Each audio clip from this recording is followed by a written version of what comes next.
Are you weaving a nightmare? From impurities or shaping freedom through Prajñā?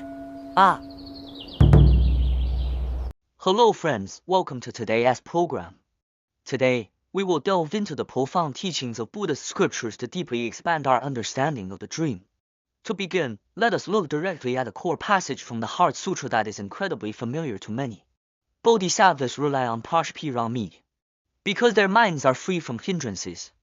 They have no fear, getting rid of all inverted views and dreams. They achieve ultimate nirvana. In his teachings, the Master pointed out the stark reality of afflicted sentient beings with sharp precision. Afflicted sentient beings rely on erroneous, defiled impurities. Because their minds have hindrances, they experience fear, trapped in inverted views and dreams. They find it difficult to escape.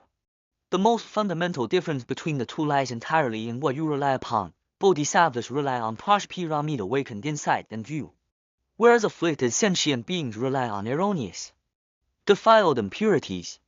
Chapter E. What are the dust and grime hanging on your mind? The Ragama Estra states, conceptualizing characteristics is dust, discriminatory consciousness and emotional attachment are grime. When both are far removed, your Dharma will instantly become pure and clear. How then could you fail to achieve supreme enlightenment? This sounds profound, but if we break it down, its definitions are incredibly precise. Conceptualizing characteristics is dust. The dust refers to those memories of the past floating around in your brain. What is past dust? It is the raw data and memories left behind from when your six sense organs interacted with the six sense objects in the past. Discriminatory consciousness and emotional attachment are grime. The grime refers to the various afflictions: greed, anger, ignorance, arrogance, and doubt that you have nurtured and been conditioned by. Like stubborn dirt, it is deeply entrenched and hard to break. When these reflections of past events, greed, anger, ignorance, arrogance, and doubt, coupled with the obstacles of your karmic retribution, cling to your mind, they form solid karmic obstacles, affliction obstacles, and retribution obstacles. Karmic obstacles, these act like outdated, failed methods and concepts stored in your warehouse. Whenever you try to do something now, your brain automatically retrieves that old, erroneous system, preventing you from accomplishing anything good. Retribution obstacles, this is a heavy burden. It is like walking through a swamp while carrying hundreds of pounds of sacks on your back. It weighs you down until you cannot move, only accelerating your sinking. The Master once again used a sharp example to illustrate what it means to be conditioned by emotional consciousness. Some people firmly believe that nubi soup is delicious, even though it is essentially cow dung soup. Others love it to eat stinky mandarin fish that have been aged for a year, stinky tofu, or even live squeezed frog juice. Whether something is delicious or disgusting has no objective reality. Things are just things. It is merely a definition given by your brain after being conditioned by the world. Once a definition is successfully established and becomes a habit, these emotional consciousnesses and impurities hang upon your mind, becoming your obstacles, leading you to failure and causing infinite suffering. When the mind has hindrances, fear is inevitable, and one is bound to be trapped in inverted dreams.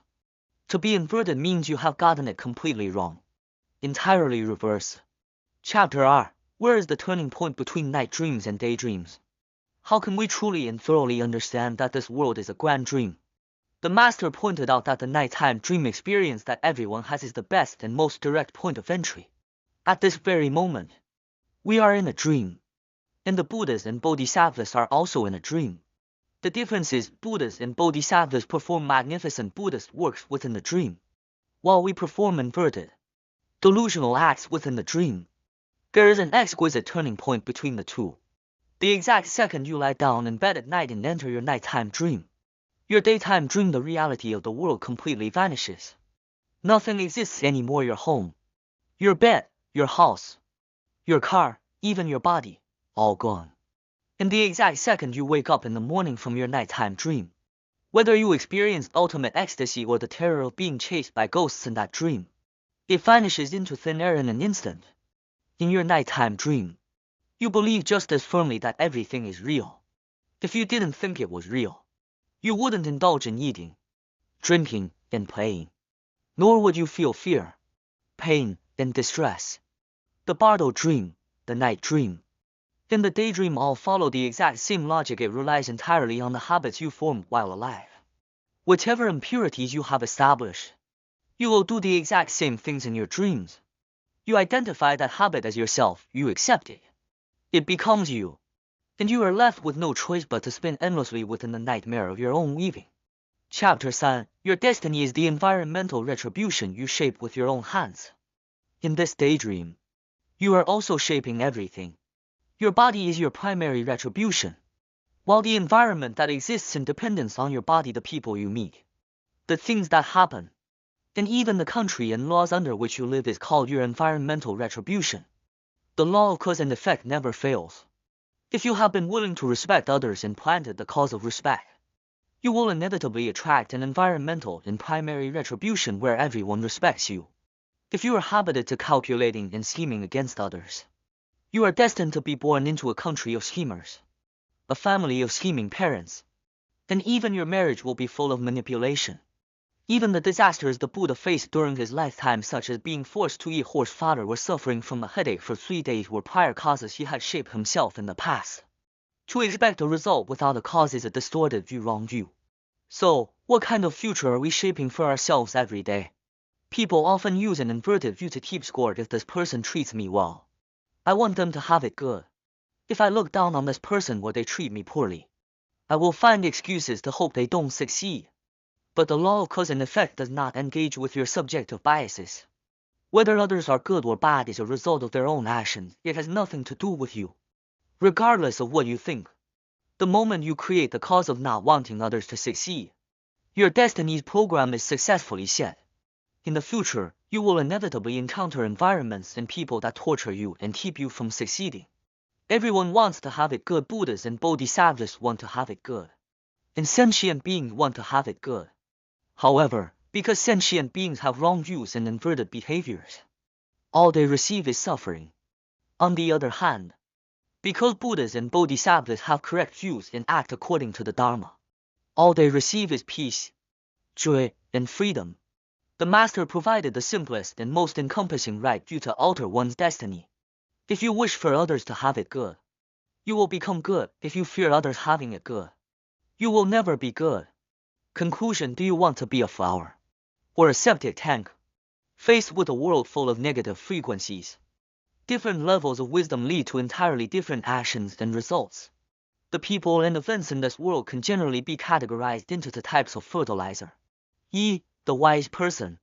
No matter how bad or foul others are, to the wise person, they are simply fertilizer. They stand on top of that pile of manure, absorb its nutrients, and grow more and more beautiful, cultivating a wonderful destiny for their future. Since others are delivering the fertilizer right to their door, they feel deeply grateful. The inverted person. They take that pile of manure from others, stuff it into their own brains, and store it there for 10,000 years, following themselves for 10,000 years. They constantly bicker and compete in wretchedness. You are rotten. I'll be even more rotten than you. You stink. I'll stink even more than you. They go around collecting sewage and waste from thousands of households, rigidly turning themselves into a massive septic tank beneath a building. In the end, they complain about how disgusting it is while blaming the waste that enters. All of this is being shaped drop by drop, every single day into your dream state by your subjective definitions, your expressions, your demeanor, your words, and your actions. Amit Buddha also began by shaping a dream state. He shaped it by relying on his immeasurable merit, and as a result, he built the pure land of ultimate bliss. We, however, use our own karmic habits and the 3 types of obstacles to turn ourselves into septic tanks. At the conclusion of this Dharma talk, I would like to ask everyone, do you intend to continue using your afflictions to build a painful nightmare? Or do you choose to truly wake up, walk according to the Dharma, and build a dream of freedom? This choice is entirely in your hands. Thank you for listening. We express our gratitude to the Buddha Career Association Australia for sharing this wonderful Dharma. See you next time.